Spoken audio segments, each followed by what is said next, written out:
ಅತ್ತೆ ಶೈಲಕ್ಕ ಮನೇಲಿ ಸೂಪರ್ ಆಗಿರೋ ಪಾವ್ ಭಾಜಿ ಮಾಡಿದ್ರು. ಅದ್ ರೆಸಿಪಿ ಕೇಳಿ ಸ್ವಲ್ಪ. ಫೋನ್ ಮಾಡಿ. ಹಲೋ ಶೈಲಾ, ಏನ್ ಮಾಡ್ತಿದ್ದಿ?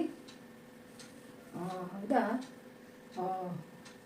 ಹೌದೌದು, ಅದೀಗ ಬಿಸಿಲಿದೆಯಲ್ಲ. ಹೌದು, ಇನ್ನು ಫಂಕ್ಷನಿಗೆ ಇನ್ನೂ ಇದೆ ಅಲ್ಲ, 1 ತಿಂಗಳು. ಹಾಂ ಹೌದು, ಹೊಲಿಸಿ ಆಯ್ತಾ?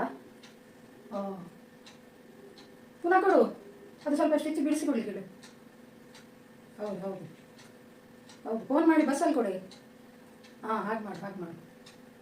ಹೌದು. ಅಪ್ಪ ಹೇಗಿದ್ದಾರೆ? ಕಾಲು ನೋವು ಹೇಗುಂಟು? ನಿಮಗೂ ಕೈ ನೋವಾ? ಹೌದು, ಅದೇ ಎಣ್ಣೆ ಹಚ್ಕೊ. ಹೌದಪ್ಪ, ಏನು ಮಾಡೋದು? ಹೌದು, ಸರಿ. ಅಯ್ಯೋ, ಪಾವ್ ಭಾಜಿ ರೆಸಿಪಿ ಕೇಳಿ.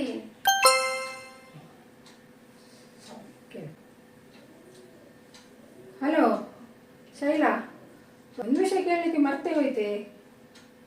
ಇವತ್ತು ಕೆಲಸದವಳು ಬಂದಿದ್ದಾಳೆ.